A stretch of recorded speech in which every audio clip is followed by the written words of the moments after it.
जयंतीच्याच काठावरती जर आपण बघितलं तर कात्यायनीपासून खानविलकर पेट्रोल पंपापर्यंत जवळजवळ 15 मंदिरं आहेत. ज्या ठिकाणी जयंतीच्या ह्या स्मॉल ट्रिब्युटरीज होत्या, जिथं ज्या बंद केलेल्या आहेत आपण आणि त्या तिथं घरं बांधलेली आहेत, तिथं लोकांच्या घरामध्ये पाणी जातं. पंचगंगा नदी ही प्रदूषित नाही असं दिसतंय ऑन रेकॉर्ड.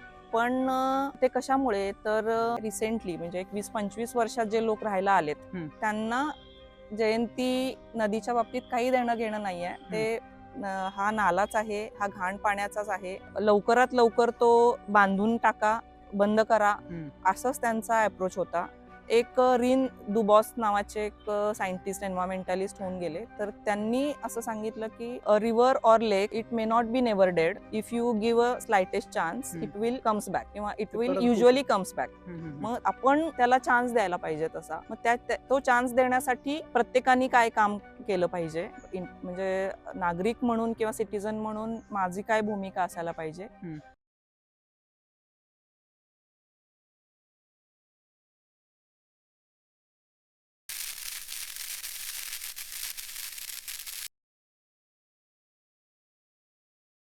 ह्या मुद्द्यालाच घेऊन मला विचारायचं होतं की जेव्हा तुम्ही असं म्हणताय की त्याचं प्रमाण किंवा ती जी सायकल आहे रिजनरेट होण्याची, तर 2016 पूर्वी पंचगंगा प्रदूषित नव्हती आणि 16 नंतर एकदमच त्याचं ते प्रदूषित नद्यांमध्ये नाव आले. मग तसं खरंच होतं का की 16 पूर्वी प्रदूषित नव्हती आणि 1 वर्षात किंवा त्या नाही तसं असं काही नाही आहे. 1990 1990s पासून हे पंचगंगेचा प्रदूषणाचा विषय थोडा ऐरणीवर आला आणि त्यानंतर मग बऱ्याच सुधारणा केल्या गेल्या. मग हे STPs बांधले गेले, नाल्यांचं पाणी डायव्हर्ट केलं गेलं आणि सवेज ट्रीटमेंट प्लांट केला गेला. अंडरग्राऊंड ड्रेनेज सिस्टीम्स बऱ्याच ठिकाणी नव्हत्या, तिथं बांधल्या गेल्या. 2011 ते 2016चा एक रिपोर्ट जो MPCBचा आहे, त्याच्यामध्ये पंचगंगा नदी ही प्रदूषित नाही असं दिसतंय ऑन रेकॉर्ड. पण ते कशामुळे तर जे काही वॉटर मॉनिटरिंग स्टेशन्स आहेत, तर ती अशा प्रकारे होती की त्यामुळे एक्झॅक्ट कंडिशन लोकांच्या डोळ्यासमोर येत नव्हती असं म्हणायला हरकत नाही. आणि नंतर 2016 नंतर ती प्रदूषित नद्यांच्या लिस्टमध्ये आली, म्हणजे भारतातल्या प्रदूषित नद्यांच्या लिस्टमध्ये आली. आणि मग नॅशनल रिव्हर कॉन्झर्वेशन प्लॅन मध्ये पंचगंगेसाठी मग काही फंड्स अलॉट केले गेले. मग त्याच्यामध्ये 2 स्कीम्स होत्या, नॅशनल लेक कॉन्झर्वेशन प्लॅन आणि नॅशनल रिव्हर कॉन्झर्वेशन प्लॅन. तसं मॅडम मग 16 नंतर अशा अनुषंगाने आपण त्याकडे बघायला चालू केलं का की आता ही नदी प्रदूषित आहे? त्याच्या आधीपासून काम चाललंय, पण तेव्हापासून असंच आहे की हे नाले घाण पाण्याने वाहणारच आहेत आणि हे आपल्याला डायव्हर्ट करून STPला न्यायचे आहेत. त्याची ट्रीटमेंट केली की आपली पंचगंगा प्रदूषण मुक्त होणार. हा एकच अप्रोच आहे आता सध्या तरी.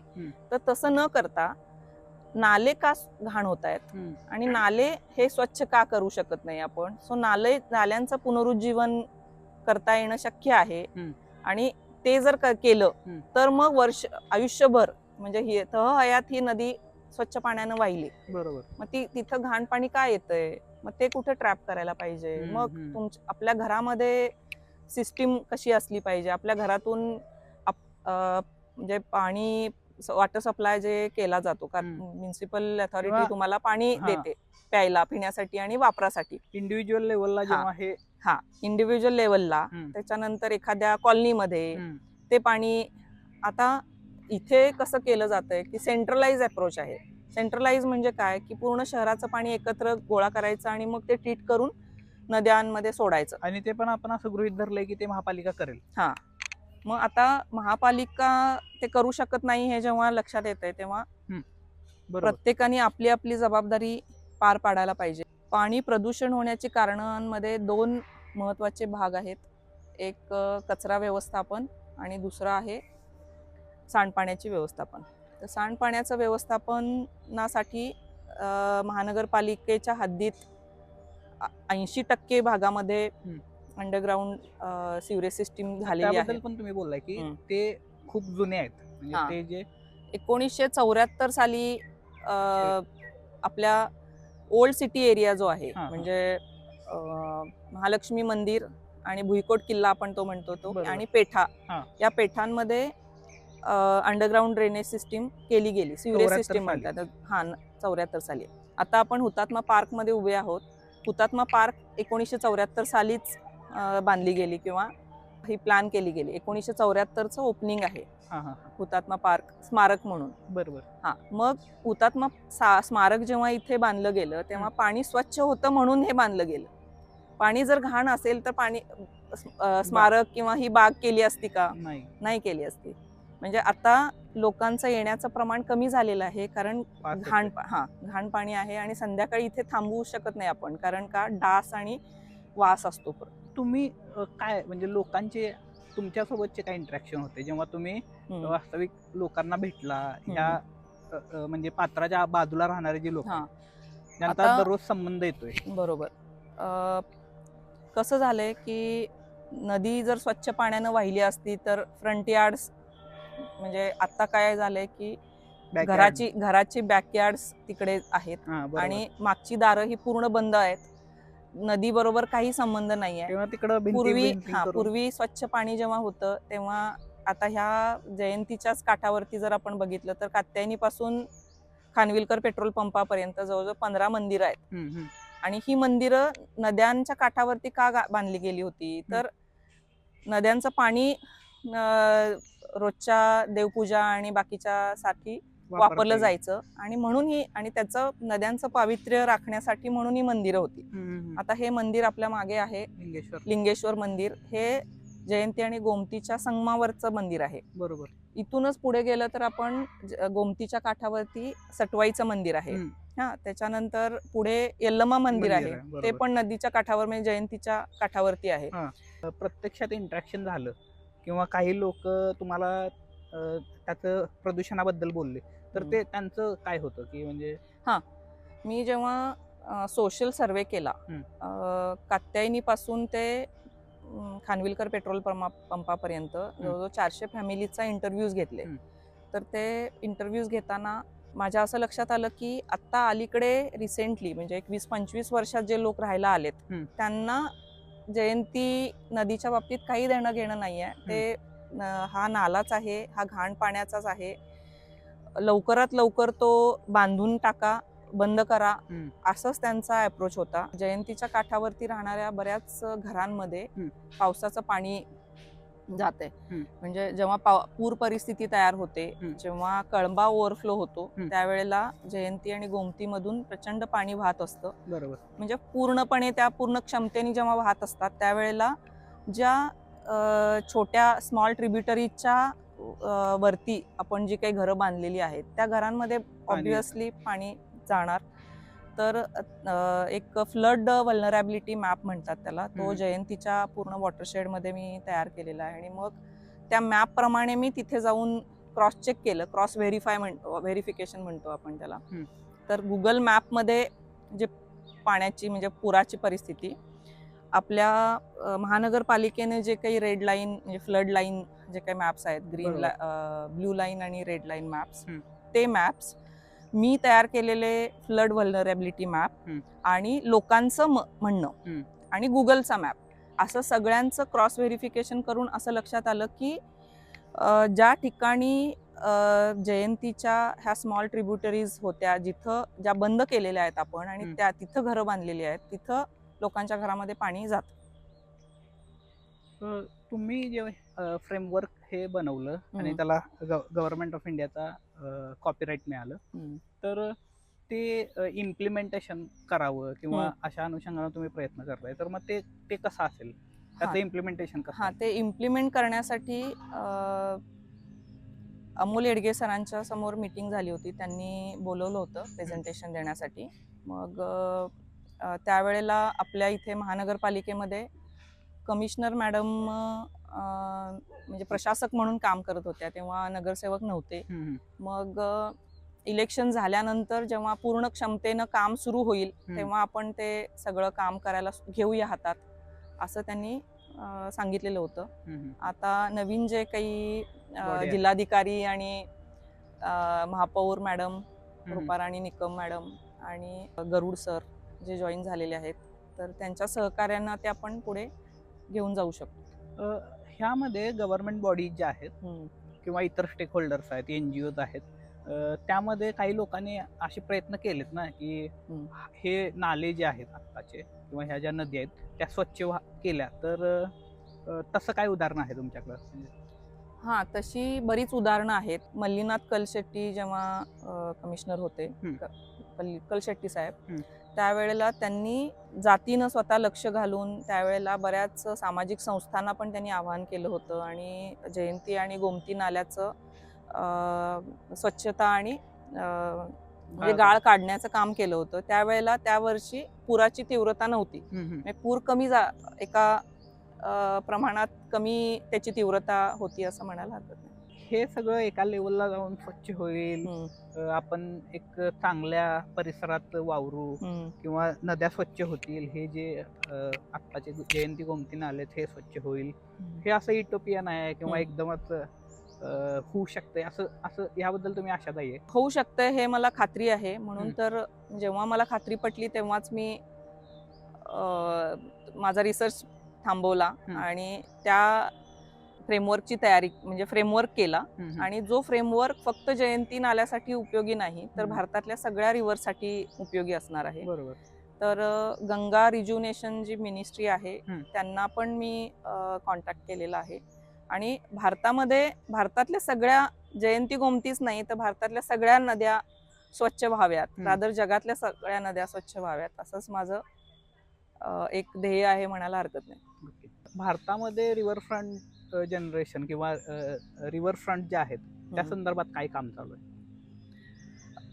भारतामध्ये रिव्हरफ्रंट डेव्हलपमेंट च्या नावाखाली डेव्हलपमेंट झालेले आहेत, पण त्या रिव्हरफ्रंट म्हणून नाही आहेत. म्हणजे साबरमती रिव्हरफ्रंट डेव्हलपमेंट जे अहमदाबादमध्ये आहे, तर जवळजवळ 15 किलोमीटर स्ट्रेच आहे. अहमदाबाद शहरातून वाहणारी ती नदी आणि त्या नदीच्या काठावरती दोन्ही बाजूला रिव्हरफ्रंट डेव्हलपमेंट केलेली आहे. तर तिथे फक्त तो इंटरफेस डेव्हलपमेंट आहे. पूर्ण वॉटरशेड एरियामध्ये किंवा पाणलोट क्षेत्रामध्ये किंवा नदीच्या पाण्याचं किंवा नदीच्या इकोसिस्टीमचं रिज्युनेशन किंवा रिजनरेशन असं नाही आहे. ते फक्त वॉटरफ्रंट डेव्हलपमेंट आहे. तो त्या प्रोजेक्टकडून आपण काय लक्षात घेऊ शकतो तर त्यांनी ज्या वेळेला नरेंद्र मोदीजी मुख्यमंत्री होते तेव्हा त्यांच्या असं लक्षात आलं की आपल्या इथे ज्या सिस्टीम्स आहेत म्हणजे 5 वर्षांनी इलेक्शन होतात, मग नवीन बॉडी आली की नव्यानं काहीतरी सगळ्या गोष्टी पुढे नेल्या जातात किंवा कमिशनर आणि जिल्हाधिकारी जे आहेत ते त्यांची 3 वर्षाची कारकीर्द असते. मग 3 वर्षात त्यांचा फोकस जो असतो ते प्रोजेक्ट ते पुढे घेऊन जातात आणि त्यानंतर मग टू बी कंटिन्यूड असे होत नाहीत. आता मागच्या वेळेला राहुल रेखावार सरांनी टुरिझमचा फोकस होता, अमोल एडगे सरांचा फोकस फ्लड डेव्हलपमेंटच्या संदर्भात होता. तर तसं ते होऊ नये. एखाद्या शहरासाठी कोणत्या प्रकारची डेव्हलपमेंटची गरज आहे आणि ती डेव्हलपमेंट कधी होऊ शकेल जेव्हा ती ब्युरोक्रेसीमध्ये सापडणार नाही. ब्युरोक्रेसी म्हणजे हे जे काही आपण कमिशनर, त्याच्यानंतर महापौर, इलेक्शन्स, 5 वर्षांनी पुन्हा इलेक्शन्स होणार, मग नवीन बॉडी येणार आणि त्याच्यामध्ये जर अडकले हे डेव्हलपमेंट प्रोजेक्ट्स तर मग प्रोजेक्ट्स होत नाहीत. मग शहराचा विकास करण्यासाठी काय असायला पाहिजे म्हणून मग स्मार्ट सिटी नावाचं त्यांनी जसं 2014 मध्ये हे केलं, एक स्पेशल पर्पज व्हेकल म्हणजे SPV म्हणतात त्याला. तो 2014 स्मार्ट सिटीच्या बाबतीत जे केलं त्याच्या आधी त्यांनी तो प्रयोग अहमदाबाद साबरमती रिव्हरफ्रंट डेव्हलपमेंट म्हणजे SFRDCL नावाची कंपनी फॉर्म केली आणि त्या कंपनीला त्यांनी राईट्स दिले सगळे. मग तिथे कुठल्याही गव्हर्नमेंट अथॉरिटीचं काही हे नव्हतं. ते पूर्ण राईट्स त्याला की वॉटरफ्रंट डेव्हलपमेंट करायची आहे आणि फोकस हा आहे की नदीच्या काठावरती छान डेव्हलपमेंट व्हायला पाहिजे. मग त्यासाठी लँड ॲक्विजिशनचे राईट्स त्यांना दिले. म्हणजे जमीन अधिग्रहण कायदा जो आहे की नदीच्या काठावरती जर डेव्हलपमेंट करायची असेल तर तेवढी ती जागा ताब्यात घ्यायला पाहिजे त्या अथॉरिटीनं. मग ते अथॉरिटीनं ती ताब्यात घेतली. त्याच्यामध्ये लँडस्केप डिझाईन किंवा अर्बन डिझाईन, नदीच्या काठावरती लोकांच्या गरजेप्रमाणे काय काय असू शकतं, मग रनिंग ट्रॅक्स आहेत, ग्रीन डेव्हलपमेंट आहे, लँडस्केप गार्डन्स आहेत, हा, किंवा ओपन जिम्स आहेत. म्हणजे लोकांच्या ज्या गरजा आहेत त्या त्या त्या त्या ठिकाणी त्या प्रोव्हाइड केल्या आणि त्यामुळे काय झालं, एक व्हायब्रंट रिव्हरफ्रंट डेव्हलपमेंट तयार झालं. पण आपण त्यातून काय घेऊ शकतो, तर हे स्पेशल पर्पज व्हेकल व्हायला पाहिजे. एखादा नवीन प्रोजेक्ट आपण आपल्या शहरासाठी जर महत्वाचा असं समजलं, आता पंचगंगा प्रदूषण आपल्याला मुक्त करायचं आहे, तर आपल्याला एक एसपीव्ही व्हायला पाहिजे की, आणि त्या एसपीव्हीच्या अंडर आपल्याला सगळ्या गोष्टी करून घ्यायला पाहिजेत. आता साधं उदाहरण घ्यायचं झालं, कोल्हापूरमध्ये येणारे जे काही टुरिस्ट आहेत ते महालक्ष्मी मंदिरात येतात. महालक्ष्मी मंदिरामध्ये येणारा कुठलाही टुरिस्ट किंवा व्हिजिटर जो आहे, जे पिलग्रिम्स आहेत, तर त्यांना या ना त्या पुलाच्या वरून ट्रॅव्हल करावं लागतं आणि काय दिसतं त्यांना, तर ती नदी पंचगंगा किंवा आपली ही जयंती आणि गोमतीच दिसत आहेत. आणि म्हणजे आपण शहरामध्ये येणारे जे बाहेरचे लोक आहेत, तिरुपती वरून लाखो लोक व्हिजिट करतात कोल्हापूरला, आणि त्यांना आपण काय दाखवतोय, तर घाण पाण्याने वाहणारे नाले. मॅडम, तुम्ही एक स्त्री म्हणून आणि नदी हा विषय घेऊन परत ते तुम्हाला किती चॅलेंजिंग होतं की हे सगळं कलेक्ट करणं, हा माहिती, आणि परत ते कन्वे व्हायला पाहिजे, पोचायला पाहिजे, हे किती तुमच्यासाठी चॅलेंजिंग होतं? एक तर हा मल्टीडिसिप्लिनरी विषय, मी आधी तुम्हाला सांगितलं त्याप्रमाणे, तर डेटा मिळत नाही. तो खूप अभ्यास करून कशा प्रकारचा डेटा पाहिजे याच्यासाठी पण अभ्यास केला. त्यासाठी भारतामधले वेगवेगळ्या क्षेत्रामध्ये जे एक्सपर्ट्स आहेत, मग एन्व्हायरमेंटल एक्सपर्ट्स आहेत, अर्बन डिझायनर्स आहेत, अर्बन प्लॅनर्स आहेत, ज्यांनी 40-50 वर्ष काम केलेलं आहे आणि ज्यांना एक ओव्हरव्ह्यू आलेला आहे किंवा ज्यांना एक अंदाज आलेला आहे की कशा प्रकारे आपल्या भारतातल्या सिटीज असाव्यात वगैरे, तर त्या एक्सपर्ट्सना भेटून किंवा त्यांच्याकडून कन्सेन्सस घेऊन त्यांचं एकमत झाल्यानंतरच मग मी हा फ्रेमवर्क करू शकते. तर अशा प्रकारचा फ्रेमवर्क कोणी केलंय का, हे मला चेक करायचं होतं, म्हणून मी कॉपीराईट साठी पाठवलं. आणि ते मला वाटतं तुम्हीच पहिल्यांदा केले. हा, वॉटरशेड डेव्हलपमेंट केले जातात, पण ते रुरल एरियाज मध्ये केले जातात. अर्बन एरियाज मधल्या वॉटरशेड डेव्हलपमेंट म्हणजे जसं तुम्ही पाणी फाउंडेशन ज्या पद्धतीने काम केलंय असं? हा, पाणी फाउंडेशन जे करतंय ते रुरल मध्ये करतंय, आणि इरिगेशन डिपार्टमेंट पण जे काम करते ते रुरल वॉटरशेड मॅनेजमेंट मध्ये काम करते. अर्बन शहरातून वाहणाऱ्या नद्यांच्या बाबतीत वॉटरशेड मॅनेजमेंट कोणी केलेलं नाहीये, त्याच्यासाठी मी ते फ्रेमवर्क तयार केलं. आत्ता पुसाळकर मॅडम यांनी जी काही आपल्याला गोमती आणि जयंती अशा अनुषंगानं माहिती दिलेली आहे, किंवा त्यांनी जो फ्रेमवर्क तयार केलाय रिव्हरफ्रंट रिजनरेशनच्या संदर्भानं, तर ती खूप महत्त्वाची माहिती मला अशा अनुषंगानं वाटते की आपण फक्त जंगल बांधत चाललोय किंवा सांडपाणी नाल्यामध्ये सोडत चाललोय, पण याच्यावर अभ्यास करावा आणि त्यातनं काहीतरी आउटपुट मिळवावं, किंवा ते स्वच्छ व्हावं, आपल्याला जशी परिसंस्था पाहिजे आहे आपल्या आजूबाजूला त्या संदर्भानं काम व्हावं, ही जी त्यांची इच्छा आहे आणि आशा आहे, त्याला नक्की यश मिळेल असं मला वाटतं. तुम्ही आलात आणि ही माहिती दिलीत त्याबद्दल थँक्यू मॅडम.